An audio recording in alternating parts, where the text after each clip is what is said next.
James Farr here, live from Pasadena Media Studios. Get ready for more piercing and provocative. The Conversation Live starts now. All right, everybody, welcome to another episode of The Conversation Live. The Conversation Live focuses on social justice, restorative justice, inclusion, and equality. Coming up today, Shar Bland is in the seat, and we're going to have a critical and possibly uncomfortable conversation. Char's running for city council in District 4, my home district, and I want to talk with Char. I want to unpack her candidacy. I want to learn why she's running. Let's learn about some of the different issues within District 4, as also the difference between her and some of the other candidates, which we'll get to a little bit later on, as well as why she's qualified. So, uh, before we join Char in the seat, I have to say, for disclosure, my wife and I recently, as of Sunday, this past week, publicly endorsed Char. And so some may say I'm biased. I don't think so. I've actually looked at all of the candidates, and I'll talk about an experience possibly a little bit later on that I had with some of them. Bashar, thanks so much for being in the seat today. So glad to have you. You're running for District 4 council member. I am. I am running for City Council District 4 seat. I've been in the district almost 20 years or so, a little bit longer than that. And I've been on Canyon Wash Drive just watching all the things that are happening. And I mentioned Canyon Wash Drive because it's really kind of the nucleus of District 4. It's like in the middle of District 4. And I've had the opportunity to really visit all areas. And so I can see the scope of the diversity within our own district. Mm-hmm. And so, you asked, why am I running? Mm-hmm. At the top of the question That's there. what I want to know. Yeah, That's what the people want to know. You've absolutely. told me, but I You want know, to. Yeah. so, I saw 4 years ago that the current council person went unopposed. And I thought to myself, we have almost 15,000 residents in District 4. And for no one to step up and have a voice, I'm going to be that person. Mm-hmm. And so when this time came around and a number of things happened over the last 4 years, and a number of things happens over the last 8 years, I said, I need to be a voice in our district that listens, and not only listens, but takes actions behind the comments and conversations and things that are happening in District 4. Because District 4 is really the last development of Pasadena. There's a lot happening there. We need to make sure that we're a part of that conversation. Well, we want to make sure that we mention your opponents are the incumbent Gene Masuda, Kevin Wheeler, and Joe Bagdalanian, and believe I'm pronouncing that correct. It's been twisting my tongue all day, and we'll talk more about them. But how did you decide one day that I know you said he was unopposed? Yeah, though he was unopposed. Uh Well, huh. let me just say, so I'm appointed by our current council member, Masuda, and I've worked as a commissioner for 6 years now, and so I've seen him work and I've seen the city work, and so there was a number of things that came up in my community that I brought to his attention. And I just felt that I was not getting the response that I needed to be. It was just way too cavalier and way too unresponsive. Mm-hmm. And there was a number of things happening. I live on an easement that Southern California Edison has in our city of Pasadena. And I noticed that there was some disruption in health and around the neighbors that I live in. And so I brought that to my councilman's attention, and it seems to not be anything that he wanted to take part in. Mm-hmm. And so I said, I have to be a voice for my community because we need to have that. And well, I want to definitely talk about the issues, but my wife in her statement said that you were because she served with you Yes, on the Commission for the Status of Women. That yes, she described you as a tenacious yes. advocate for inclusion and equality. And if I know Shar is certainly tenacious. I do know that much. And then I went on to say that I think the district and the residents deserve a council member that is responsive to them. And I'll share a little bit more about my last interaction with Councilman Masuda. Um, but you went through a process. You just didn't wake up one day. I mean, this was a journey that you started, as you were Absolutely, sharing with me, kind absolutely. of going through a preparation program. Tell us a little bit more about that, and we'll get into some of the So the issues. preparation to get to the council seat. Yes. So let me just say that doing public service work is not new to me. I have done decades of work in the community and social justice. So for 10 years prior to being on the commission, I was a part of an organization called Grandparents as Parents. And I bring that up because it's a silo of grandparents that find themselves taking care of their grandchildren, and they become the parents of those grandchildren, officially or unofficially. So I spent a lot of time fighting for them, for the courts' rights, for the school rights, and just making sure they have health that they needed to have. And so that kind of got the energy up inside me that says we need to be a voice for the community of people who don't have a voice, right? And so then I sat on the Commission on the Status of Women. I actually reached out to my council person and said, this is a seat that I want to be in because social justice is what I'm comfortable with doing. So being as a chair on the Commission on the Status of Women, we have about 100 nonprofit organizations in Pasadena. And for me, I felt that it was my opportunity to have a personal touch with all of these community entities that support the constituents in what I live in. And so, Now, was that through like the survival guide? yes, Because I know that's been published, what, every 2 years as a Exactly. resource for women. Exactly. And so when I was chair and we were on the 14th edition of the Survival Guide, I was relentless in making sure that Survival Guide was brought to the public. So we did an amazing research in there. We did a revitalization of the Survival Guide. We reached out to all of the entities involved in there. And then we were able to actually get that produced. And actually with city funds that we had at the time. We'll talk about where those funds went away. But, you know, we had Or who got funds blamed for that. for it. But the thing that I take most pride in is I was able to actually take the lead in actually doing a whole rollout and launch of that survival guide. The Central Library was filled with standing room only, with the mayor and with the chief of police and all the different entities that were there. And I brought 5 subject matter experts into that.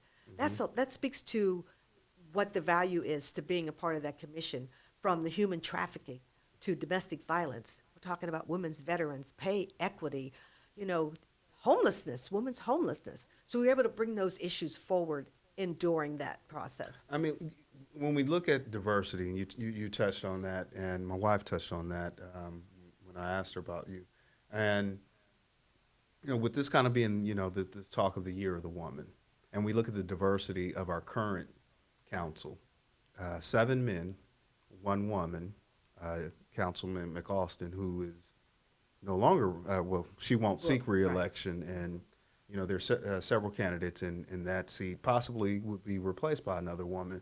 But when I had former Vice Mayor Jackie Robinson on, and we were discussing this, and I kind of had a moment where I didn't even have the lens to even recognize that there was only 1 woman. I mean, I saw her there, you hear her there, but it didn't even really matter.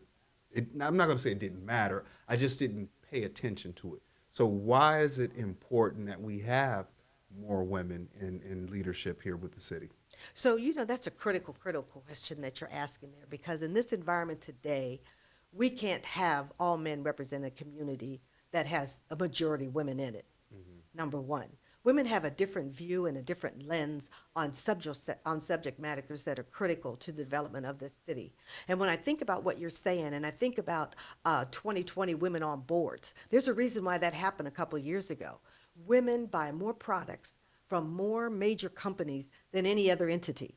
And so now there's a movement going forward that in 2020, we will have a significant amount of women, and Governor Brown signed a bill saying you will have 1 woman represented on your company board, not nonprofits, but a company board that's profitable. So we need to align that with the council as well. And there's a reason for that, because we do have a different voice. We do have a different lens. It's a crisis if you find a city where there's all males there. I mean, because we're 2020 is the 100th. It's the year of the woman. It's the year of the woman. I actually had the 19th opportunity Amendment.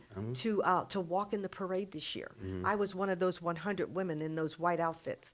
What was that because experience like? Oh for you? my gosh! First of all, it's the 19th Amendment of the 100th centennial of the woman's right to vote. And not only is the woman's right to vote, it's hard to believe 100 years ago that wasn't possible, but not only that, it's vote for women. So I have that same conversation, the right to vote, but vote for women, because we really need to make that happen. That experience was amazing, you know, to represent and be a part of that float, which won an award for the theme, the best theme. I'm telling you, for 5.5 miles, we partied and sang entirely down the route. And we were of all ages in there as well, and all ethnicities as well. Let me check in. You're watching The Conversation Live. The Conversation Live focuses on social justice, restorative justice, inclusion, and equality. Today, my guest is Charlotte Bland. Char is running for council, City of Pasadena Council seat District 4. And we're unpacking her story. I wanted to get a little bit of backstory on Char and kind of why she was running. I want to jump into some policy issues and Okay. really the issues on the ground. And then when we look at some of these different issues within our city, Space Bank, Home Depot, road diets. That's a large. There's three questions in one. Let's start with Space Bank. So I will start with Space Bank. So let me just share this story. I have an issue going on with the easement going on in the back of my house. So I was already a little, not a little, but a lot shaken by what I felt might be some toxicity coming from what's happening back there. Because I want to get to that, but since But I'm we're going there, to let's go into, I'm going to go unpack right that for into us. Space Yes. Bank and why Space Bank Okay. aligns with this, right? Because if you look at the way that the easement goes, it goes all the way down past the park. It goes to Foothill, and Space Bank is right there to the left. Yes. So I don't try to, when I'm having the conversation, I want people to know the geographically Gotcha. of what's happening there. Okay. And so there's a woman on my team. Her name is Linda Simmons, and Linda Simmons has walked 3,000 to 4,000 homes with a flyer regarding the toxicity that's happening at Space Bank. So I got involved with the Space Bank in a very detailed level because I thought to myself, well, if there's toxicity there, because we know that in 1940s that the U.S. Navy manufactured war weapons there. And they did it up until the 70s. That's a long span of time to discard waste into the ground. And when you talk about those many of years, and toxicity doesn't stay in one place, right? And so now we're in the 70s, and then Space Bank built the storage areas there, right? And so now what happens is there's a developer that comes in. We got this great idea because we're authorized to have about 800 and something additional units in East Pasadena. I use my hands, but we have about 890 units that we're allowed to. There's only like additional. 500 at this property, so people, yes. 550 at that Yes, property. yes. So then the testing of the land said there's toxicity there, and it goes to council, and they kind of say, well, if you clean up those 5, then you could build on there. Well, if you look at the map, the toxicity map, there's 11 more spaces that need to be cleaned up that aren't as toxic, but they're toxic. So I'm a grandmother of 7 grandchildren. And I tell you, I don't want my children or grandchildren to come back to me and say, Mimi, we're living in this building and people are getting sick. Didn't you know that was happening? We have to clean up Space Bank completely, water and soil remediation before anything is built. Well, I mean, there's no 100% remediation. We have a housing shortage and crisis here, and affordable housing shortage and crisis. And when I had Mayor Tornick on the show, I posed that very question, like, why should we disturb it? And he said, why? And I'm paraphrasing. You can go check tapes. He said, well, why don't we clean it up and build something? So the solution he offered is that with the inclusionary housing, that those are more affordable housing units. What's the alternative? I mean, you want it remediated. I want it remediated. But what's the alternative? If there is no 100% remediation, do we just leave it as it is? We cannot put human beings on toxic land, period. Yes, we have an anxious development project going on. Yes, I am pro affordable housing, and there's a portion of that will be, there'll be about 90 or so units that'll be affordable. I'm for that. The project looks great. It's going to be set back close to the 210. We got to think about the toxicity with the emissions on that, but we have to think about what makes sense. And you always heard me talk about smart, safe development, and that's what I mean. So maybe if it's going to take too long for that, let's look at another area that we could maybe develop that in. That makes sense. When you're out canvassing, because I see your social media posts, you're out every weekend. I am. I mean, for hours. Yes. For hours. What are you hearing from residents? So, James, it's interesting. District 4 is a very complex, and I'm going to call it diverse community because it is. So I can start at the top, and I can go to Upper Hastings, and then I can go to Lower Hastings, and then I can go down to Lamonda Park, and I can go to Daisy Villa, I can go to Rose Court. Depending on where I'm logistically at in all of this, it's a different conversation. Okay. The Is there Upper is there some Hastings- themes to There's it? no theme to it. Okay. Upper Hastings, they know about it. They've brought to their attention, and so they're clean it up. But is it a person? Does it affect them personally? Well, it will if their children ended up there. Sure. So we bring the conversation to them. However, when you're looking more of the Daisy Villa and you're looking more of the Lamonda Park area where they edge that area, there's a lot of questions about that. Absolutely. Lower Eaton So, Wash, Lower certainly a Eaton lot Wash, of. absolutely, absolutely. All right, you're watching The Conversation Live. The Conversation Live focuses on social justice, restorative justice, inclusion, and equality. My guest today is Shar Bland. Shar is a candidate in the 4th District of Pasadena, and she's running to be the next city council member. And, she's taking on an incumbent, Gene Masuda. There's also Kevin Wheeler in the race, as well as Joe Bagladanian, and I believe I'm still going to work on that. I apologize, Joe, if I didn't get that right. And for disclosure, I have endorsed Shar. My wife has endorsed Shar, but that didn't happen until Sunday. And so I want to talk about some of the differences between you and some of the other candidates. Let's start with Kevin Wheeler. You both are two newcomers. Well, Joe is as well, but right now, Kevin's made a claim that, he wants to be the next council person. What's the difference between you and Oh, Joe? there's a huge difference between me and Kevin Wheeler. First of all, I've got decades of experience in the community that I've worked on.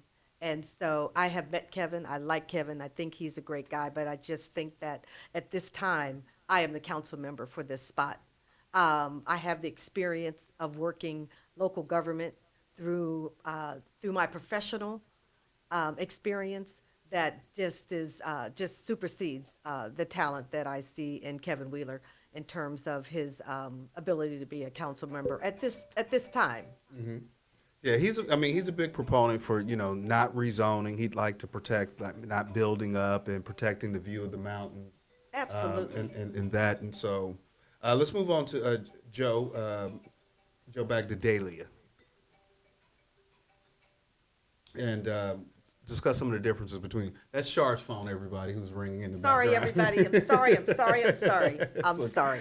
But I just want to go back to Kevin Wheeler Okay. for a moment because I think that I think everybody has the opportunity to run for council race, and that feels like they have some passion for what's going on in the community, and they have some specific issues that they feel that they want to resolve on that. I Sure. absolutely respect that. I mean, in media, we call those kind of the one issue, the stoplight issue, right? Right. They run on one platform. Right. And, from what I've read, I think he is certainly aiming in the right direction based on his personal beliefs and what he feels is best. Let's move over to Joe. What's different between you and Joe? Once again, Joe is, it's been invisible in the campaign. I've met Joe one time and no, one time. And so I don't even know what to say about Joe. Here's what I know. I know that he's not shown up at one forum. I know that his marketing campaign is what's representing him. And I know that on the materials that he is sending out, there are issues that he's pulling out of articles that have been published about the different issues. And so that's about all I can say about Joe. You think it's a vanity campaign? I really don't know. I don't really know what he's doing. I really don't know what he's doing. I'd love to have him in a forum so that I could hear his views and hear his passion behind the views. Okay. Incumbent Gene Masuda, who's been in office since 2011. What's the difference? I mean, you've talked about communication. What's the difference between the two of you? So when I look at Gene's work and I look at who I am a voice that's needed on council for the District 4 residents. There is a tremendous amount of things happening in District 4. And what I've seen over the 8 years is that Gene shies away from the big issues. And so that to me seems to be a situation that needs to be addressed. We can't have somebody that shies away from the big issues. Also, what I've seen over the last 8 years is I think it's important to collaborate with other council members so that when you bring a vote from your district to them, that they understand the scope of why that's happening. Yeah, because Councilmember Kennedy described each council seat as having one-eighth interest in the decisions of the city. And, commonly I've heard, and it's no secret, I posted it on social media. I had a communication with the council member, and at the African American, the Black History Parade 38th annual just a couple of weeks ago, and, reintroduced myself to him, and kind of blew me off as if we were invisible. The group that I was standing with after he spoke with someone else that was in that group, and um, I didn't think that was certainly cordial or professional. But when I said to him, "I'm your constituent," and his response was, "I didn't know that you were my constituent." It really gave me some pause, and that's what made me take a second look because, and I told you straight up, sure, I wasn't sure what I was doing, in terms of a candidate. I want what's going to be in the best interest for District 4 as a resident of District 4. This wasn't a popularity contest. This wasn't a Ra Shar moment. It's who can I connect with that's going to take care of Kennedy and Richmond. That was my goal, priority first. And you've been that voice and a person that at least listens. Um, but then the difference is, it's hard to beat an incumbent. Why would the people vote for you? The people are going to vote for me because because they've seen my work and they hear my passion. And when I think about Gene Masuda in the 8 years that he's been there, I've seen the number of district meetings that we've had. One was the Home Depot meeting where it was standing room only. Mm-hmm. That's and Gene will say it's great that all the residents are showing up at a meeting. Well, I'm thinking to myself, I don't think I need 100, 200 people in a meeting to understand what I'm trying to say and believe that I'm going to support their issues going forward. I think there's 100, 200 people showing up in a meeting because I may not trust that you're going to follow through with what I need you to follow through with. And so I'm making a presence on that. Let me check in real quick. You're watching the Conversation Live. The Conversation Live focuses on social justice, restorative justice, inclusion, and equality. My guest today is Shar Bland. Shar is a candidate in District 4, and she's running for council. And we've unpacked, why she's running, some of the issues within District 4. We've talked about some of the other candidates, as well as why she feels that she's qualified. Shar, I want to talk some policy because I believe, Hannah, how much more time we have? Just probably about another 5, 6 minutes or so. And I want to get into some policy issues and governance around the city. Cannabis is a big topic, and as it looks now, our district, your district that you're wanting to represent, could be one of the places where a retail operation is allowed to operate. What are your thoughts around cannabis? Well, here's the thing about cannabis. Well, I believe I already know the designated area where it's going to be in District 4. And cannabis is something that has been approved. The state approved it, the voters approved it. And so it's something that's going to happen, either controlled or uncontrolled, right? And so for me, if it's going to be in my district, I need to make sure that it's done correctly. I need to make sure that it's away from schools, it's away from parks, it's away from environments that where children or people that are underage cannot have access to it. Sure. And the thing about it is that, you're going to put cannabis in the neighborhoods. So the neighborhoods that we're thinking about where I believe that's going to go is on Colorado and Sierra Madre. Correct. There's a location. Madre, but yes. Madre, sorry, Madre. And I know exactly where that area is, and it's kind of in an area that would be conducive for that. Sure. The only thing that I question in where it's at is that there are a number of hotels in the area that I know we need to make a change in. Sure. And there's also at least 7 liquor stores, if you want to count grocery stores, in the area as well. So I mean, I don't want to get into that aspect of alcohol availability versus cannabis availability. Right. I believe the generational stigmas will erase themselves, in another 20 years or so. Police oversight. I mean, it may not be an issue in District 4, but again, going back to what Councilmember Kennedy said, that council position holds one-eighth interest. Councilman Masuda is endorsed by the Pasadena Officers Association. as well as the Fire Department Association. But I want to focus on police oversight. Is that something you would be open to? You know, I am open to that. And actually, during my interview with the police department, I shared with them that I would be open to an oversight commission for the police department. I think that a community oversight is important. I think it gives a different lens to whatever the situation is. And I think that it offers the community a voice. Absolutely.